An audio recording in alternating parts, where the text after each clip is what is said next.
안녕하세요. 여러분 반갑습니다. 2021학년도 고3 4월 학력평가 영어 듣기 부분의 해설을 맡은 저는 레이나입니다. 이번 시험에 대해서 시험이 어떠했는지 듣기 부분에 대한 분석, 총평을 여러분과 간략하게 좀 나누어 보도록 하겠습니다. 우선 처음에 좀 브로드하게 살펴보자고요. 이 발화 속도, word per minute, 속도가 어땠습니까? 우리 연계교재와 좀 비슷했습니다. 그래서 3월보다는 좀 빨랐고요. 수능 특강보다는 조금 느렸거나 비슷하다 정도로 보시면 될 것 같아요. 그러면 어휘 수준은 어떻습니까? 역시 비슷하게 나왔다라고 보시면 되겠어요. 그러면 이번 이 학력평가에 있어서 좀 주목할 만한 특징들은 무엇이 있느냐라고 저에게 물어보신다면 저는 이걸 좀 말하고 싶은 것 같아요. 우리가 3점짜리 문제가 왜 3점으로 배점이 되는지를 좀 생각을 해봐야 돼요. 특히 응답을 고르는 문제들에 있어서 3점짜리로 출제가 된다는 것은 들려주는 내용에 있는 단어가 그대로 정답에 묻어나지 않는 경우가 많다라고 하는 겁니다. 예를 들어서 우리가 put off라고 하면 그것이 postpone, delay 등등 여러 가지 단어들로 paraphrase라고 하죠. 똑같은 뜻이지만 다른 단어나 표현으로 대체가 되는 경우, 이렇게 들려주는 내용이 다른 단어로 paraphrase여서 선지에 나오는 것들이 주로 정답인 경우는 3점으로 출제가 됩니다. 그래서 여러분들이 들으면서 들은 단어에만 급급하지 않고 비슷한 말을 하는구나 라고 하고 답을 골라낼 수 있어야 듣기 만점을 받을 수 있다라고 하는 거예요. 그러면 그게 잘 되려면 결국은 뭘 키워야 되는 겁니까? 맞습니다. 어휘와 표현력을 여러분 키우셔야 됩니다. 아직 우리에게 시간이 좀 남아 있습니다, 여러분.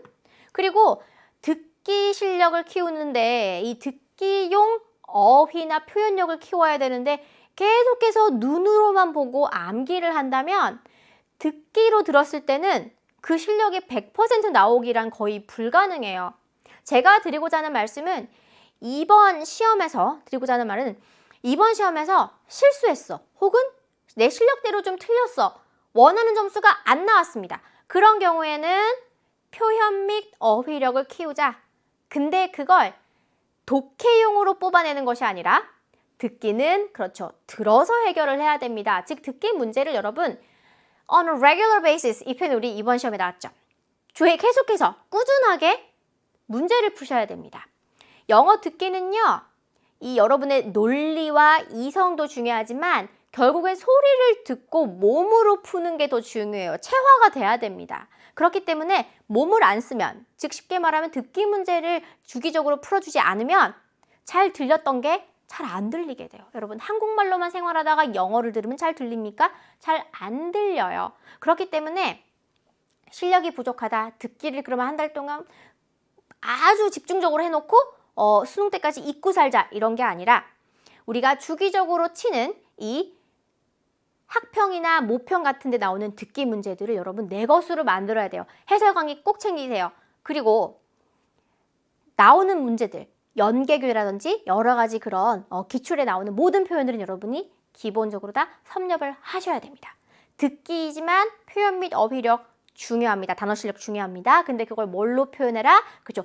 듣기로 풀어내라. 이것이 이번 이 학평에 대해서 제가 여러분에게 드리고 싶은 넘버 원 조언, 어드바이스다 라고 여러분 생각해 주시면 될 것 같아요. 그리고 우리가 수능 특강 강의를 저와 함께 하는 친구들이 많을 거예요. 그 친구들은 유형별로 어떻게 전략을 세우면 되는지가 아마 절반 이상 들으셨다면 다 서 있을 거라고요. 그런데 이번 시험에서 저를 해설 강의에서 처음 만났는데 듣기 실력에 대해서 좀 고민이 생겨라는 친구들은 저의 강의 수능 특강 혹은 리스닝 101 같은 개념 강의에서 이 듣기 유형이 늘 똑같잖아요. 그 유형별로 어떻게 전략을 세우는지 그것에 대한 것만이라도 좀 보충을 해주시면 더 준비가 되지 않을까, 대비가 되지 않을까라는 생각이 듭니다. 여러분 듣기는 무조건 만점 받고 지나가야 되는 영역임을 여러분 알고 계시죠? 그렇다면 단순히 내가 오늘 다 맞았으니까 나 오늘 하나밖에 안 틀렸어. 이런 일희일비하는 그런 수준에서 지나치면 안 돼요. 만전을 기해야 됩니다, 여러분. 대비에 만전을 기해서 언제나 만점 받고 수능까지 만점 받자라는 생각으로 올백 맞자라는 생각으로 꼭 대비를 해주시면 좋겠고요. 자, 그러면 저의 총평은 여기까지이고요. 해설 강의에서 여러분과 또 만나 뵙도록 하겠습니다.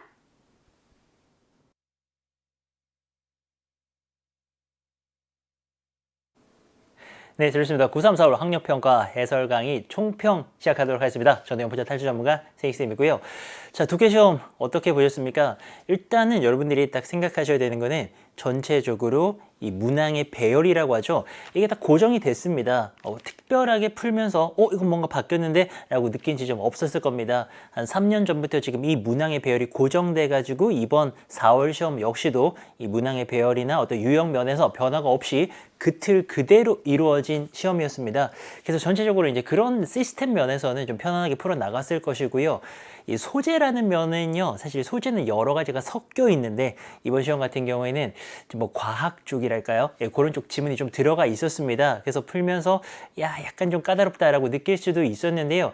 일단 기본적으로는 소재는 여러 가지가 섞여 있는 게 기본이고요. 이번 시험 자체도요, 섞여 있습니다. 하지만 이제 과학 쪽 지문이 조금 눈에 띄셨다면은 이제 그런 쪽은 대비는 좀 하셔야 되는데, 여러분이 뭔가 소재에 대해서 특별히 약한 소재가 있다면요, 이거는 기출 문제 중에서도 그쪽 소재를 여러분들이 딱 보시면서 대비를 충분히 해 주셔야 됩니다. 이게 뭐 국어처럼 그렇게 어려운 지문들은 아니기 때문에요. 여러분들 그런 거는 기출을 통해서 딱 대비하시면 되고요.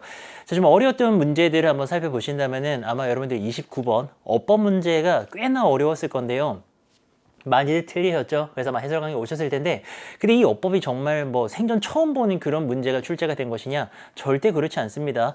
이 기출에서 다루는 어법은요, 딱 정해져 있습니다. 그리고 이번 시험도요, 29번도 이 정해진 어법, 형용사, 부사를 다루고 있습니다. 형용사, 부사는요, 수능 어법이 정말 좋아하거든요. 요거는 해설 강의에서, 본 강의에서 제가 또 알려드리도록 하고요. 아마 문장 삽입 쪽도 좀 어려웠을 겁니다. 39번, 문장 집어넣는 것도 어려웠을 텐데요. 자, 요거는 이게 이렇게 생각하셔야 돼요. 제가 3월에도 비슷한 말씀을 드렸는데요.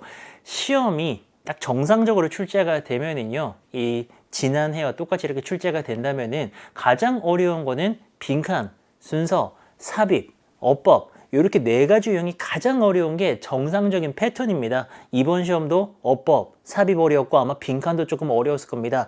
아주 정상적인 패턴을 따르고 있습니다. 그래서 여러분들이 고득점을 노리신다면 이 방금 언급드린 유형에 대해서 충분히 대비를 해 주셔야 되고요. 이번 시험은 굉장히 스탠다드합니다. 여러 면에서. 그래서 이 성적이 여러분들의 지금 수능 영어에서의 경쟁력이라고 볼 수 있기 때문에 이거 연습 아닙니까? 부족한 부분들, 틀렸던 문제들은 해설 강의, 본 강의 통해서 꼭 보강하셔서 다음 시험에서는 화이팅 한번 하시기 바랍니다. 그럼 저는 또 마음이 급하네요. 빨리 본 강의 가가지고요, 여러분들 만나도록 하겠습니다. 그럼 본 강의로 바로 오시면 됩니다. 감사합니다.